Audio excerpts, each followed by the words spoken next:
Before stepping into college, I didn't know what it looked like to follow Christ in the sense of like everything changes.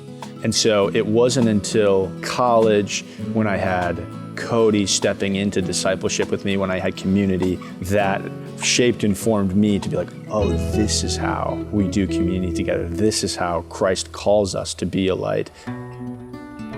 I got invited to be a spring break leader and spent some time with Cody planning what that would look like. And so it was through that conversation with Cody that I approached and asked, hey, Cody, would you be willing to disciple me on a regular basis walking forward? I want to be able to walk, talk, and look like Christ, and I see Cody do that well. Cody invited me into his life and played a beautiful role, not only as a discipler, but also as a friend. He would show up at events that I was doing. He invited me over to his house for dinner. We would read books together as a friend group, and he would walk us through some hard texts in theology, which we were grateful for. He married my wife and I feel equipped in my relationship with Christ.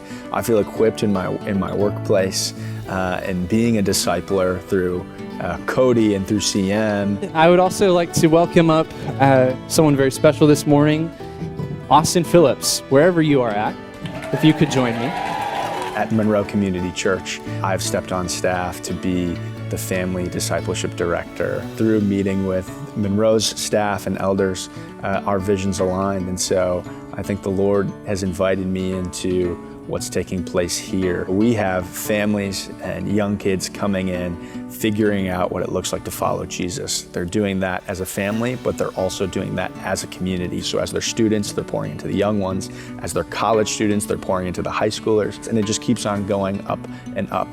And so to be a part of that is something that I'm very excited about.